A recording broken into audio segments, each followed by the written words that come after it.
একবার এক বৃদ্ধ তিনটে পুঁটলি নিয়ে হাঁটছিলেন। রাস্তায় তিনি এক যুবককে দেখতে পেলেন। সেই ছেলেটি এই গ্রামেরই ছিল।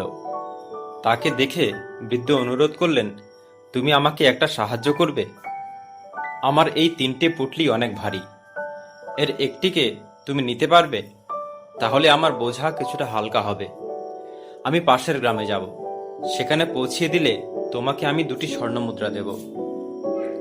ছেলেটি বলল, ঠিক আছে, আমি আপনাকে সাহায্য করব। ছেলেটি তখন বৃদ্ধের কাছ থেকে একটি পুঁটলি নিল। পুঁটলিটি অনেক ভারী ছিল। ছেলেটি বৃদ্ধ লোকটিকে জিজ্ঞাসা করল, দাদু, এর ভেতর কি আছে?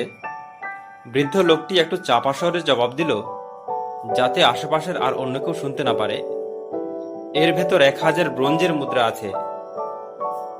ছেলেটি ভাবল, এতগুলো মুদ্রা নিয়ে আমি কি পালিয়ে যাব? বৃদ্ধের কাছে তো আরো 2টো পুঁটলি আছে, একটা নিয়ে গেলে তার তেমন কোনো অসুবিধা হবে না। আমি তো একটা নিয়ে যেতেই পারি। আমার জীবন হয়তো এই 1000 মুদ্রা দিয়ে সাজিয়ে নিতে পারবো। এসব ভাবনা থেকে ছেলেটি নিজেকে বিরত রাখলো, নিজেকে সংযত করলো। প্রতিজ্ঞা করলো, আমি বেইমানি করব না। আমি কথা দিয়েছি পাশের গ্রামে পৌঁছিয়ে দেব, আর বিনিময়ে 2টো স্বর্ণমুদ্রা নেব। এর চেয়ে বেশি আর কিছু চাই না। সে তখন পুঁটলি কাঁধে হাঁটতে লাগলো। হাঁটতে হাঁটতে কিছুক্ষণ পর ওরা দুজন একটা নদীর কিনারে গিয়ে হাজির হলো। নদীতে বুক সমান জল ছিল, বোঝা বয়ে নিয়ে যেতে অসুবিধা হবে। তখন বৃদ্ধ লোকটি ছেলেটিকে অনুরোধ করলো, আমার থেকে আরেকটি পুঁটলি নাও, কারণ 2টো পুঁটলি নিয়ে আমি পার হতে পারবো না। তুমি আরো একটি নাও।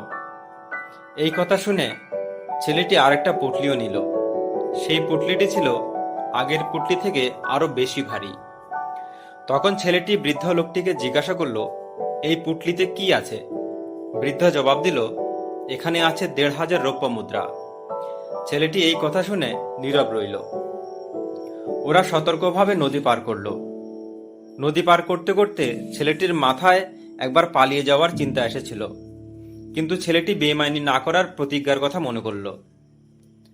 নদী পার করার পর বৃদ্ধ যেন আরো একটু হাঁপিয়ে উঠল।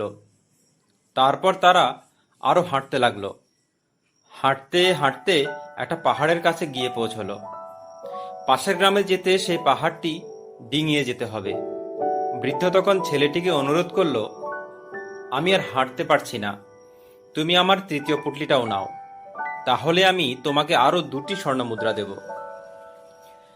এখন ছেলেটি বৃদ্ধের কাছ থেকে 3য় পুঁটলিটাও নিল। পুঁটলি 3টি সঙ্গে করে হাঁটছিল সে। 3য় পুঁটলিটি সবচেয়ে ভারী ছিল। ছেলেটি ভাবল, এই পুঁটলিটি এতক্ষণ বৃদ্ধ লোকটি কি করে বোঝা বয়ে চলল। আগেই এই পুঁটলিটি তাকে দিতে পারত, তাহলে বৃদ্ধের এতটা পরিশ্রম হতো না। সে বৃদ্ধকে জিজ্ঞাসা করল, এই 3য় পুঁটলিতে কি আছে?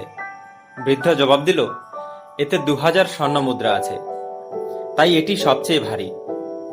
আমি এতক্ষণে ক্লান্ত হয়ে পড়েছি। তখন বৃদ্ধ লোকটি ছেলেটিকে জিজ্ঞাসা করল, তুমি এবার লোভ করবে না তো? আমার 3টে পুঁটলি নিয়ে পালিয়ে যাবে না তো? ছেলেটি জবাব দিল, আপনি একদম চিন্তা করবেন না, আমি সেরকম লোক নই। আপনার পুঁটলি 3টি যথাস্থানে পৌঁছে আসব। কিছু দূর হাঁটার পর ছেলেটি দেখল বৃদ্ধ হাঁটতে হাঁটতে অনেক পিছিয়ে পড়েছে।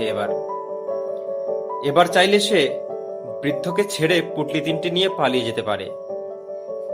সে আরো কিছু দূর চলার পর পিছে তাকালো এবং বৃদ্ধকে অনেক দূরে দেখতে পেল। বৃদ্ধ হাঁটতে পারছে না, হাঁপাচ্ছে। তখন সে লোভ সামলাতে না পেরে 3টে পুঁটলি নিয়ে পালিয়ে গেল নিজের বাড়ি। বাড়ি পৌঁছে ছেলেটা পুঁটলি 3টে খুলল। সে পুঁটলির ভেতরের দৃশ্য দেখে অবাক হলো। ভেতরে কোনো ধাতুর মুদ্রা ছিল না, শুধু ছিল মাটির তৈরি নকল মুদ্রা। সে ভাবল, এই বৃদ্ধ কি তার সঙ্গে মিথ্যে বলল? তখন সে মাটির মুদ্রার মাঝে একটা চিঠি পেল। সঙ্গে ছিল 4টি স্বর্ণমুদ্রা। চিঠিতে লেখা আছে, এই পুরো নাটকটা এই রাজ্যের ভান্ডার সুরক্ষার জন্য একজন দক্ষ লোক খোঁজার জন্য ছিল। তুমি এই পরীক্ষায় ফেল হয়েছ। যদি ইমানদার হতে তো তোমাকে মন্ত্রীপদও দেওয়া যেত, রাজ্যের মান সম্মান দেওয়া যেত। তখন শেষ ছেলেটি ভাবল, নিজের একটু লোভের জন্যই অনেক বড় সুযোগ হাতছাড়া হয়ে গেল। নিজের ভুলের জন্য সে আফসোস করতে লাগলো। বন্ধুরা, কথায় আছে, লোভে পাপ আর পাপে হয় মৃত্যু। মৃত্যু না হলেও লোকসান হয়ে যায় লোভের কারণে। সেটা অপূরণীয় ক্ষতি। লোভের কারণে অনেক ভালো ভালো সুযোগ হাতছাড়া হয়ে যায়। অল্প কিছু পাওয়ার আশায় আমরা অনেক বড় কিছু পাওয়া থেকে বঞ্চিত হই। ধন্যবাদ।